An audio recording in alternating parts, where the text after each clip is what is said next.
Chelsea fans, welcome back to Talking Chelsea. Welcome back to your Chelsea news. In today's video, we have so much to cover. We have some more transfer news with Chelsea being offered a player and a club trying to come in for a Chelsea player. Willian Estal has made history and we will talk about that in depth because he's such an exciting player. And as the title suggests, we finally have an update regarding Mykhailo Mudryk. Now, of course, I'll be giving my own thoughts and opinions on everything that's been reported, but more importantly, I want to know what you guys think down below in the comment section. And before we get into the video, make sure you leave a like and subscribe if you are a Chelsea fan who enjoys Chelsea content. We're on the road to 10k by the end of 2025. Kicking things off, TBR Football have reported that intermediaries have informed Arsenal, Chelsea and Liverpool that Rafinha is available for £80 million this summer. Do you want to see him back in the Premier League? Now, my answer immediately would be yes, because what a 12 months of football Rafinha has had at Barcelona. This guy is class. He had a great season at Leeds in the Premier League. I know that he went to Barcelona and a lot of people were kind of like, that came out of nowhere, but he's played so well. The football he is playing recently for Barcelona, especially this season, has been absolutely outstanding. My question is £80 million worth the price for Rafinha? I would say yes. I think based on the football he's been playing, the form that he's been in, like I said, for the last 12 months or so, I think £80 million is a fair price for Rafinha. But do I see Chelsea going out and spending that type of money? What type of wages would he want? Would Chelsea pay the wages? Probably not, let's be honest. That's going to be a massive stumbling block for a lot of the Chelsea transfers, is finding players that are happy to go on this new wage structure that's incentive driven. So if they play well, they get paid more. Most of these players are either going to have to take a pay cut to come to the club. Are they looking at our club right now and thinking this is just a bit of a mess and nothing's really going the way they want it to? Can I be the problem? Can I be the solution to the problem? Can I come in there and fix things? Can I be the hero that Chelsea need? Obviously, you've got the likes of Cole Palmer and Caicedo and Cucurella and all these other players that are playing well. But do you see Rafinha going to Chelsea, Arsenal or Liverpool if there is some concrete foundations to this rumour? I just don't think Chelsea... I think we would love to have him in a Chelsea shirt, don't get me wrong. I think the fans would love it. I think the board would love it. I just think, again, wages would be the stumbling block. So let me know your thoughts and opinions in the comment section about Rafinha to Chelsea. Moving on, we have a report from the Football Insider that says Tottenham are weighing up a £30 million summer offer for Chelsea midfielder Renato Vega. Well, let's get one thing straight. He's not just a midfielder. He is a left-back, centre-back who can play defensive midfield. However, regardless, do you see Chelsea selling Renato Vega for a profit? I do, personally. I think that is our model. We bought him very cheap. What was it, around 15, 16 million?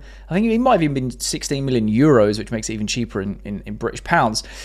I don't want to get rid of Renato Vega. I think he's a fantastic player. And from the limited game time he had at Chelsea, I thought he played very well. He seems to have the passion. He seems to already have that immediate connection with the fans. The fans really enjoyed him being at Chelsea. They wanted to see him play more. I don't understand why we loaned him out in January. He would have got lots of game time in the second half of the season. Would have given Enzo Maresca a lot more variety, whether it's cover for Cucurella or covering that 6 role with our injuries and things. Obviously, Fofana's been injured as well. We could have seen Renato Vega playing centre-back where he actually prefers to play, and how one of the reasons that he went away on loan is to play centre-back. He started playing fantastic football for Juventus. I know he's injured currently. I don't want Chelsea to get rid of him. However, if Chelsea are going to make double their money on what they've spent on him, I can see that this is happening. I don't want to sell him to Spurs because I think he's a fantastic player. And I think that just Renato Vega going from Chelsea to Spurs already puts a bad taste in a lot of the fans' mouths. And I just think he's a fantastic player. I think we should keep him. I think we should recall him from his loan in the summer. We should keep him as part of the squad. And he could be a very vital player going into next season. Because if Chelsea aren't looking for a left-back, we have no cover for Cucurella. Now, yes, you can keep playing Gusto and Reece James at left-back, but why would you if you've got Renato Vega who can rotate there? Yes, he wants to play more central. He could play in that 6 role when needed to give much needed cover and rest for Caicedo, for Enzo, Santos when he's here. Lavia is never fit. So he could quite easily go in that rotation. And the same thing with the centre-backs. I know we're looking to strengthen in the centre-back position in the summer with people like Mark Gahey or Dean Hewson, but I think Renato Vega is a very good squad player to have who can be very vital at key moments of the season. Moving on, Edu17 Burgos has reported that Esteval Williams agent Andre Curie confirms he will join Chelsea after the Club World Cup. He said, yes, he is arriving after the Club World Cup. He's a world-class player, very good, a guy who is going to make history here. And I tell you what, a lot of Chelsea fans, although there's a lot of pressure on this kid, he's going to turn up at Chelsea as an 18-year-old. A lot of pressure on him because we're expecting wonderful things purely based on what we've already seen of him. Now, look, admittedly, I can't guarantee or I can't imagine there is a lot of people that watch Estal Willian week in, week out. We only see a lot of clips that surface. However, when I talk about the next sort of record he's broken, you can already see how much of a world-class player he is going to turn out and be. And I honestly think that if we nurture him right and we use him the right way, we don't expect him to walk into the team and bang us 30 GA in the first season. I mean, happy to be proved wrong. I've said this time and time again. If we bed him in the right way, he gets used to English football and the speed, the pace, and the physicality of the Premier League. I think he can tear defenses apart. I really, really do. And that brings us on to Estal making history. Data Football have reported that Estal was the first player in this century to have plus 10 goals and plus 10 assists in the Brazilian league before turning 18. That is wild. He's played 37 matches, scoring 13 goals and grabbing 10 assists. This is why I was saying that there is a lot of pressure on the kid. We are just super excited to see what he can do in the Premier League. He looks like an absolutely generational talent. To have that kind of impact, I don't care what league you're playing in, that type of impact before you're turning 18 is unfathomable. It's unbelievable. Now, look, like I said, do I think Estal's going to come in and bang 30 GA straight away, be a first-time starter and kick a load of people out of the first team? No, I don't. I think he's going to have a good season if the setup, the foundations and structure are right for him. If we ease him in the right way, we don't just put loads of minutes on him and just hope that he kind of takes the ball and runs with it. I hope we have to embed him in the right way. Is he going to play central because that's what he was promised, that number 10 role? Is he going to be in rotation with Cole Palmer? Is he going to be an option that we can utilise on the left wing until we get that situation sorted? Is he going to play primarily on the right-hand side and be in rotation with Noni Madueke because he primarily plays on the right-hand side for Palmeiras? Now, my opinion is he will rotate with Noni Madueke, especially to start, and then we could see him drifting into them central roles. But again, what happens to Cole Palmer in that sense?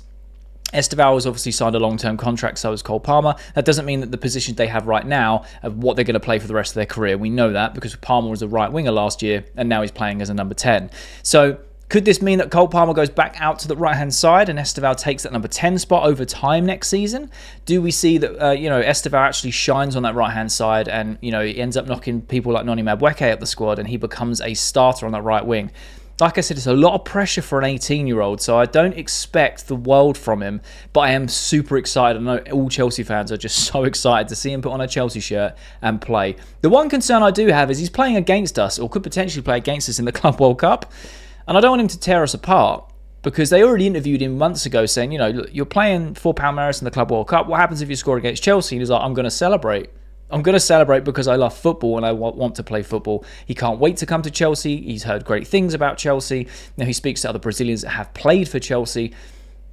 We just can't wait for him to turn up. So let's just hope he can stay injury-free, have a good Club World Cup. We can really see firsthand with the matches that are being played when there's a lot of eyeballs on him what he can do, because we can see from the stats, we can see from the clips we see on Twitter how unbelievable this kid is. And hopefully he can resolve one of the many issues in Chelsea's first team for next season. And lastly, we have the update regarding Mykhailo Mudryk. Ben Jacobs has reported that Shakhtar Donetsk chief executive Sergey Palkin says Chelsea star Mykhailo Mudryk has passed a polygraph as he bids to clear his name from a doping ban sustained on international duty for Ukraine last November. This is what Sergey Palkin had to say on the Mudryk doping case. He said, I have spoken to Mudryk many times since the doping issue arose. He doesn't understand how it could have happened. He has no clue, no idea at all. He goes on to say, so his lawyers organised for him to take a lie detector test, which he passed. It will form part of the evidence showing he didn't intentionally do anything wrong. Mudryk has been clear. It's not his fault that he tested positive. Now we need to find out how this has happened and who did this. His lawyers are trying to find out. And he finishes off by saying there are still no results from the B sample, so that remains open. Nobody knows what's happened. I wish Mudryk all the best. He's a top professional and a very good person. He should be protected. Now I'm going to be honest, nothing about this entire situation makes sense to me. There is something fishy going on. How can a B sample either get lost or not tested in like a 6-month period? It makes literally no sense. In my lifetime, I've seen a few sort of doping bans given through professional sport. They're usually resolved within a week. They do the testing. within 7 to 10 days, boom, verdict, ban, done. It's all over the papers. It's everywhere socially.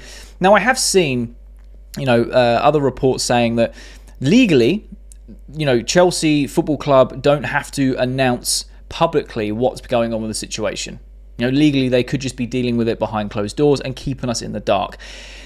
And I hope that that isn't the case, because let's be honest, there's no way that that B sample still hasn't been tested. And I really like what the CEO of Shakhtar has said here. He's basically said to Mudryk, look, he's a top professional.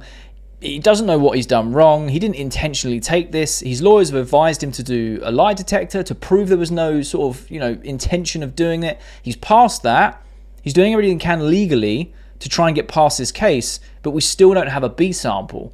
And I think this is really good for Mudryk, because regardless of what you think about the situation, regardless of what you think about a lot of professional footballers, if you take the emotions out of it and just try and be them for a second, this must be crippling on your mental health. Because 99% of professional footballers don't care about the surrounding circumstances. They just want to play football.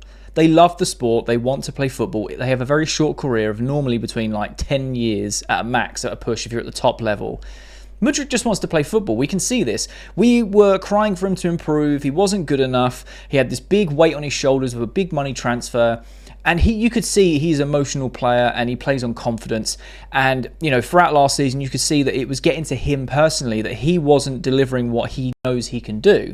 And that's a good sign that he wants to improve. To start this season and showing them signs of improvements, and I must admit, he looked like he got on the weights a little bit, which doesn't help his case, especially when you're getting, flagged for PEDs, right? You just look a lot bigger. He did play a lot better this season. I'm not saying he was perfect. I wasn't saying, he's a £100 million signing and he's unbelievable, but he was showing signs of improvement. And the Conference League was such a perfect competition for him to find and regain his confidence. And that's what he was doing. He was scoring, I think he scored back-to-back goals, and they were bangers in the Conference League in terms of well-worked goals or great finishes. You could see his confidence was building for each game. He was then getting a few minutes in the Premier League. He was playing well when he came on as a substitute. They just looked like there was a lot more about him. He was sharper, he was more alert, he seemed more up for it. Didn't seem to be so low, confidence-wise. He looked like he was cool, I know I'm getting better, I can start showcasing this. Now, he has had some really good moments in the Chelsea shirt. The Newcastle goal, the sort of cross shot against Arsenal. There's been a few more, a handful more. I just feel bad for him on a personal level, because no one should have to worry about dealing with this for such a long time. If this was like I said, any other sort of case where they test the sample within 7 to 10 days, it's done and dusted, we have the result, he can then serve that ban, that's different. Because it's shut case, case closed, and you can move on. This has been hanging over him for 6 or 7 months. He can't play football. I don't think he can even train. I think it's a pure suspension. I don't know about the training part. Don't hold me to it. But normally they go the full 10 yards with it and say, look, no training, no this, no that. Maybe he is training outside of Cobham. I don't know. It's just a lot for a player who wants to fight for his position in the first team, wants to show the fans that he can improve and deliver on his price tag and his talent. And he can't because of something that's literally outside of his control. Now, if he was completely unaware of all this happening, and he's genuinely I don't know how this has come back as a positive, I wasn't even trying to take these, whatever, that makes it even worse, because he must be in his head every single day just being why has this happened to me? What can I do to try and fix it? And if you're waiting 6 months for a response on a B sample, I can only imagine what that does to someone's mind. So I feel really bad for him. I kind of feel sorry for him in a sense. And I hope it gets cleared. Even if it doesn't get cleared, just having some closure of whether or not, they're going to ban him or, just say, all right, don't do it again. Whatever the scenario is, just some closure for the guy would be so, so good for his mental health. Now, what I think about the situation, there's two ways of looking at it, right? So you could say that, we actually got the B sample test results back months ago, and Chelsea just don't want to announce anything until at least the end of the season because they're looking to offload him because they know he's going to, face some sort of ban. Potentially, that could be one of the routes that conspiracies that can be correct. The other one is they genuinely are just waiting for the B test results. But at the same time, if they are just waiting for it, why are they not trying to chase it? Why have we not heard anything of Chelsea trying to chase up this result? Unless they're trying to prepare for the worst.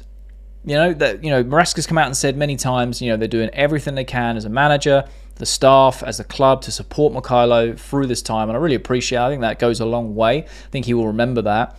And it's also, but it's kind of become the situation that's got swept under the rug for most of the season because of all the antics with Chelsea on and off the pitch outside of the Mykhailo Mudryk case. So it'll be very interesting to see what happens. I always look for the good in people and always look for the positive. So I would like to say that they are genuinely just still waiting for the B sample. However, there is a part of me that just thinks this entire situation, something doesn't add up. Something doesn't add up. The only thing I don't like about this is the way that the Shakhtar CEO has kind of said, well, if he didn't do it, we need to find out who did. He was set up. It's a conspiracy. You know, he had no intentions to do it. He was set up. Someone else had done it. That's a dangerous route to go down because there's serious accusations, and you know, very serious accusations come with very serious consequences. And if it turns out that, you know, he did intentionally do it, and that's the kind of route he's gone down to prove that, you know, it was no intention that someone else did it, and he gets found out that it was the opposite, it could be in big trouble. So unfortunately, there's no results for the B sample still, but we now know a little bit more on the inside, which is the lawyers are trying to do everything possible to prepare Mudryk for anything that comes back to him, to show that he wasn't doing this intentionally. He's taking lie detector tests. He's complying every step of the way. He genuinely wants to know what the outcome is.